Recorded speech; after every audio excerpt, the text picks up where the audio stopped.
Olá pessoal, bem-vindos à Museu de Frente com o Analista. Meu nome é Vitor Souza, sou analista responsável pela cobertura dos setores de energia elétrica, petróleo e saneamento.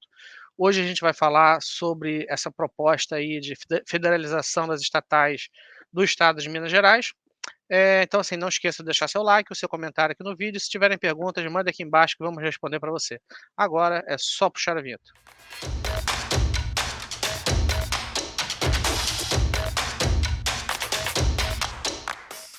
Então vamos lá. Notícia: possível federalização das estatais mineiras, né? Então, assim, vamos falar do que interessa, que são as empresas de capital aberto, né? Que é a CEMIG e a Copasa. Existe a Codemig também, mas como ela é uma empresa de capital fechado, eu não conheço ela em termos fundamentais, eu não analiso ela, então, assim, essa análise vai passar ao largo desse ativo, tá? Então vamos deixar, vamos para o que interessa, que são as empresas de capital aberto, tá?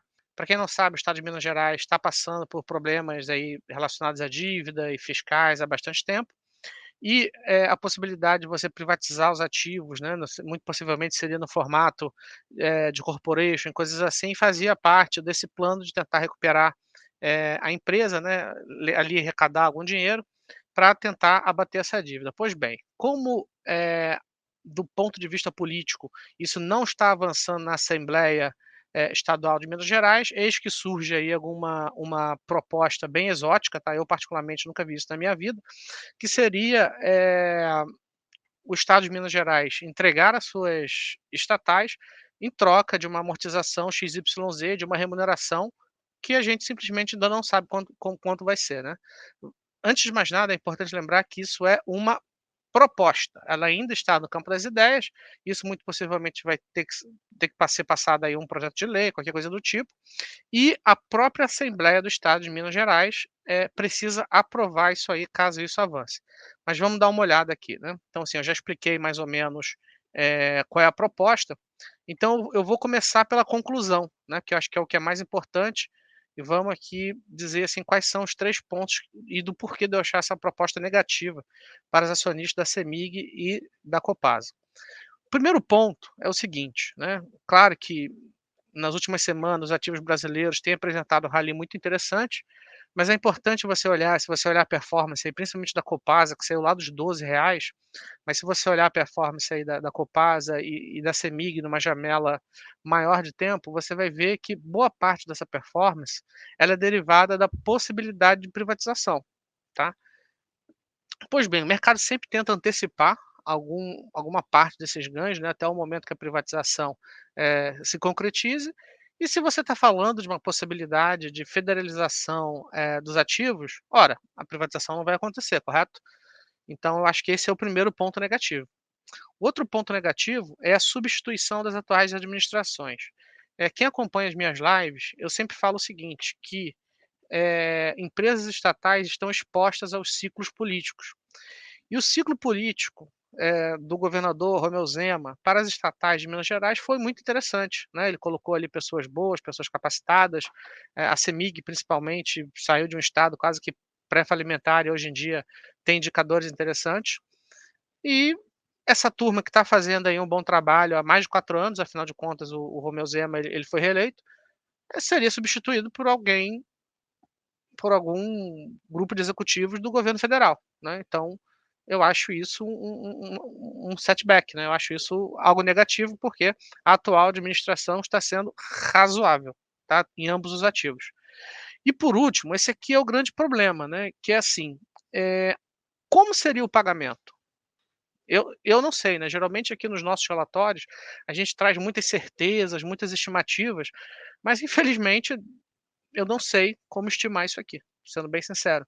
A gente tem, preço-alvo publicado, a gente faz análise, faz valuation, mas e aí, qual vai ser o parâmetro de avaliação que, o governo federal vai utilizar para avaliação desses ativos? Os últimos 60 dias de negociação? Vai contratar consultorias independentes? Vai usar o valor patrimonial? Eu não sei, tá bom? Eu sei que no geral isso é negativo, e isso acrescenta um fator de incerteza que enquanto não trouxerem alguma coisa aí para a gente ter um direcionamento, é muito difícil eu me comprometer aqui de alguma maneira.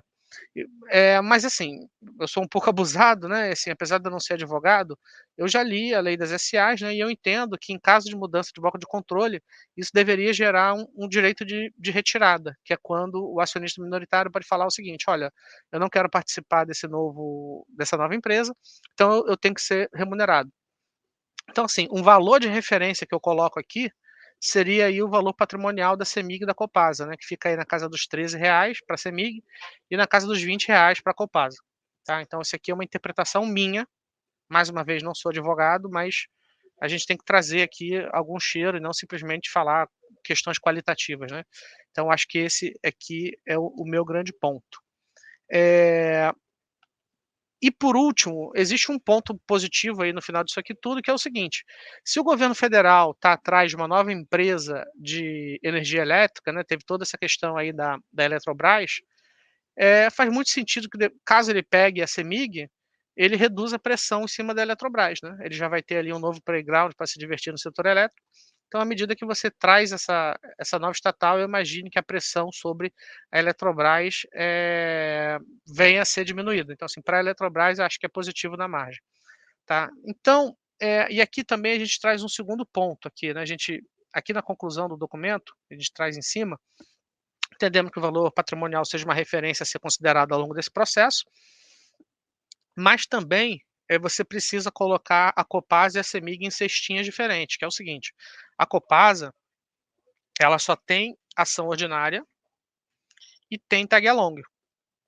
Isso quer dizer que qualquer oferta que seja oferecida para o bloco controlador vai ter que ser oferecido para os minoritários também. Então a Copasa ela está um pouco mais protegida que a CEMIG, tá. A CEMIG ela não teria tag along. Então, assim, vai ficar difícil saber como é que vai ficar essa questão aí. Então como é que eu perceba que eu mantive a recomendação em manter, né, e não simplesmente vender. E por 2 motivos, tá. Eu acho assim que como é que eu jogaria esse cenário?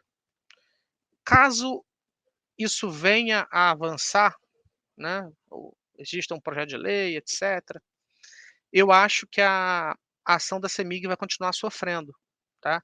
E quando a gente abre nossos modelos, e se a gente pensar aí numa tira implícita aí de uns 15%, que era mais ou menos o quanto a Eletrobras estava negociando no pior dos momentos, e isso eu tenho uma série de relatórios publicados, aquela tira implícita, ela trazia muito um feeling de que o mercado já estava precificando ela enquanto estatal, e o que eu considerava extremamente injusto, porque não era um processo tão fácil assim, e também, enfim, eu achava que tinha outros gatilhos de valor ali que, sabe, a empresa negociar a 15% de tira implícita como se ela já negociasse a valores de estatal, né, e eu falei isso em uma série de momentos aqui ao longo de vídeos, documentos. Então, para a gente quando a gente abre nosso modelo, assim, para a CEMIG negociar a uma TIR de estatal, né, com múltiplo de uma estatal federal, digamos assim, eh, o preço teria que chegar ali abaixo dos R$ 9, tá, 8,50, etcétera. Então, assim, se você quiser ser um arbitrador e não um investidor, porque o investidor ele olha para quê? Para lucro, para dividendo, para perspectivas, etcétera. Não, eu, assim, eu jogaria no seguinte sentido: se ela chegar eventualmente aí na casa dos 8,50, é é difícil saber se no final do dia a Assembleia do Estado de Minas Gerais vai abraçar essa causa, tá. Porque o que que eles teriam a ganhar? Eu sei que o jogo político ele é difícil, né, você interpretar, mas, assim, eu não sei se um deputado estadual teria muito a ganhar, para caso a CEMIG se torne uma empresa federal, tá. Então, assim, por que que ele vai dar esse mole para o governo federal, sabe. Então, assim, eu acho um processo muito complexo e que eu não sei se ele vai se materializar, tá. Eu sou cético quanto a isso. Então eu acho que, assim, o momento é de não fazer nada, esse é por isso que eu deixo manter, assim, não faça nada, mas caso o fluxo de notícias comece a avançar, etcétera, dependendo do sentido que isso vá, eu acho que se chegar aí na casa abaixo de R$ 9, eu pode ser que eu venha mudar minha recomendação, mas pensando muito mais numa possibilidade de arbitragem, caso o negócio venha a não se concretizar, assim, entendeu. Então estou dando um spoiler do que eu vou fazer caso no futuro, o preço da ação se movimente, nesse sentido. Se não, eu acho que por hora eu prefiro manter, tá. Então assim, eu acho que eu jogaria muito nessa estratégia. Infelizmente eu acho que a CEMIG e a Copasa, elas vão, o preço das ações vão oscilar muito mais por fluxo de notícia, porque por questões fundamentais, o que é uma pena. Mas no final do dia, eu acho assim que o mercado vai começar a tirar a possibilidade de privatização de ambos os cases, né, o que é bem triste. Assim, o recado que eu quero dar para vocês é o seguinte, governos mais intervencionistas, eles intervêm, tá. Então assim, é esse o momento em que as estatais, elas precisam ser observadas com mais escrutínio, com mais detalhe, você não pode pagar a topo, é difícil, cara, sabe, porque o risco político, às vezes, a gente só coloca ali numa linha do documento: "Ah, risco político", fica uma coisa meio intangível. Pois é, é intangível até o momento que acontece esse tipo de coisa, tá. Eu sei que empresa privada também tem esses problemas, mas assim, empresas estatais também são bem complicadas, entendeu. E não à toa elas negociam com múltiplos descontados, não à toa, enfim, existe toda essa questão, né. Então a gente está vivendo esse momento, então sempre que você quiser colocar uma estatal na sua carteira, seja de saneamento, de energia elétrica, petróleo, como no caso da Petrobras, seja um pouco mais criterioso, tá, porque fazer vídeo para pedir desculpa, porra, é muito fácil. Agora, vir aqui tentar defender o certo é difícil, né, principalmente nos cases que as pessoas são muito defensoras. Então é isso, galera. Espero que vocês tenham gostado. Deixe aí seus comentários e até a próxima.